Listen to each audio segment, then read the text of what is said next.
현물시장의 특징주 들어봅니다. SPS의 오진영 팀장 준비하고 있습니다. 팀장님 안녕하세요. 안녕하세요. 네, 특징 기업들 한번 쭉 열거를 들어볼까요? 대형주부터 살펴보겠습니다. LG전자가 휴대폰에서는 약세를 보이고 있지만 아직까지는 가전제품에서는 많은 소비자분들이 찾고 있는데요. LG전자 오늘 디오스 냉장고 2014년형 신모델을 출시를 앞두고 있는 상황입니다. 주가는 크게 반응을 하고 있지는 않지만 사실 가전제품 쪽에서 거는 기대가 LG전자 쪽에서는 아직까지 높은 상황이기 때문에 한 가지 이슈로 좀 알아두셔야 될 것 같고요. 프리미엄 냉장고 시장에서는 아직까지 우위를 차지하고 있는 것으로 평가를 할 수 있기 때문에 한 가지 특징적인 부분으로 말씀드립니다. 두 번째 대형주 중에서는 지금 6% 가까운 강세를 보이고 있는 현대산업입니다. 수급적으로 좀 특징적인 면이 이미 보였습니다. 기관 쪽에서 연일 계속해서 강력하게 매수를 이어오고 있었는데요. 오늘도 흐름이 나쁘지 않습니다. 굉장히 좋은 거죠. 해석하기로는 부동산 경기가 살아날 조짐을 보이고 있다라는 의견인데 건설주들 가운데에서도 현대산업이 단연 강세를 보이고 있는 이유에는 조금 다른 이유를 찾아봐야 될 것 같은데 이유를 증권가에서는 이렇게 분석을 하고 있습니다. 해외 사업 부실이 없는 업체들 가운데에서 국내 주택 사업 비중이 높은 그러면 이제 결과적으로 국내 부동산 시장이 살아날 때 가장 수혜를 볼 수 있을 것으로 해석을 해볼 수 있을 테니까요.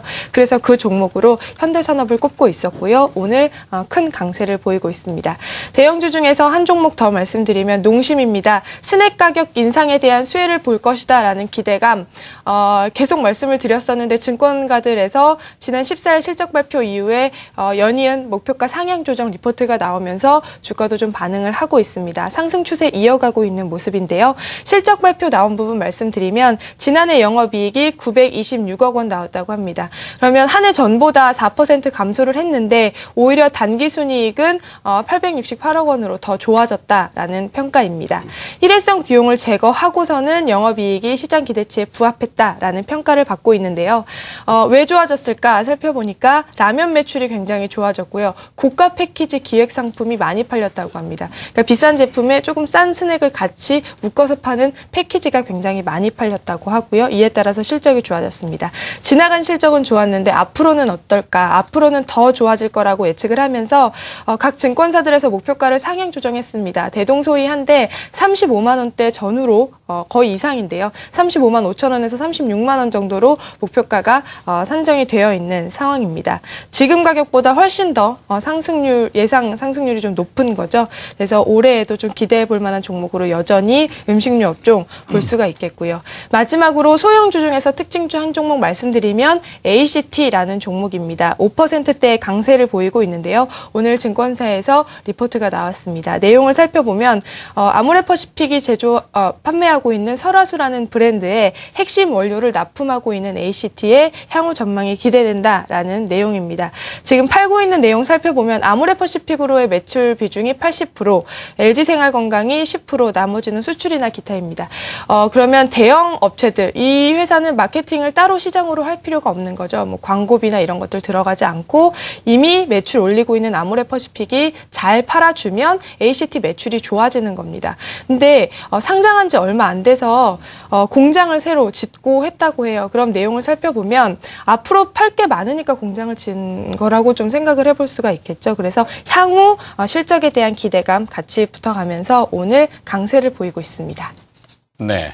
자, 이번 주에 시장에 영향을 줄 만한 이슈나 일정들이 있으면 좀 소개시켜 주시겠습니까? 네, 현물을 이제 거래하시는 분들을 제외하고는 좀 주목해 보셔야 될 만한 이슈는 국회 기획재정위원회에서 오늘 오후 조세개혁 소위를 열고 파생 상품을 거래하시는 분들에게도 거래세를 부과할 것에 대해서 논의를 한다고 합니다. 저는 증권 업체들에게는 좀 좋지 않은 소식이 아닐까라는 생각을 했는데 오늘 시장이 전반적으로 강세를 보이다 보니까 당연히 증권주들은 좀 강세를 보이고 있습니다만 좀 약세를 보일 만한 소식 안 좋은 것 하나 말씀을 드리고요.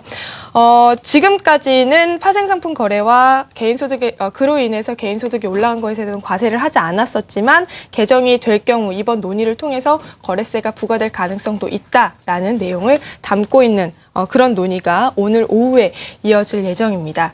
그리고 이제 오늘은 제가 개별 테마를 말씀드리지 않았는데 김연아 선수가 이번 주에 드디어 일정이 이제 발표가 됐죠. 20일에 쇼트 프로그램, 21일에 프리스케이팅이 예정이 되어 있습니다. 모든 전 국민들이 이제 관심 있게 살펴보실 텐데요. 일정 관련해서 종목을 좀 가지고 계신 분들은 이번 주에 일정이 끝나니까요. 매도 시점도 좀 잘 잡으면서 대응을 하셔야 될 것 같습니다. 네, 특징주 알아봤습니다. SPS의 오지영 팀장이었습니다. 고맙습니다. 이승서 대표님, 네, 시장 포인트 정리하기 전에 YG엔터 6% 사실 저도 일말의 책임을 많이 공감합니다. 뭐 사적인 자리에서 이승서 대표하고 기업들 요즘 뭐가 좋을까 이렇게 이야기를 나누시다가 요즘 뭐 그 K-팝 얘기하고 있으면서 제가 YG엔터 괜찮지 않을까요? 이렇게 했더니 네, 이승서 대표님이 이제 쭉 보시고 괜찮은 기업 이렇게 했는데 당일날 좀 증자 발표를 했어요. 근데 이 증자라는 개념이 사실 뭐 주주가치의 희석이라고도 볼 수도 있겠지만 어디에 그 돈을 쓰느냐 이런 것도 중요한 거 아니겠습니까? 다시 한번 좀 짚어주시겠습니까? 예, 뭐 현재 주가는 아까도 얘기했다시피 오늘 뭐 밀릴 거는 불보다 뻔했던 상황이고요. 한 5% 정도 약세를 보이고 있습니다. 요즘 이제 코스닥 쪽에서도 좀 이런 식으로다가 좀 급작스러운 뉴스로 인해가 주가가 좀 변동성이 좀 커지는 거에 좀 주의를 하셔야 될 것 같습니다. 일단 뭐 앞에서도 말씀드렸다시피 일단 이 회사가 향후에 성장을 위해 가지고 그 돈을 투자하겠다는 부분은 고무적입니다만 단기적으로 본다면 증자는 분명히 수급을 꼬이게 하는 요인은 분명히 맞습니다.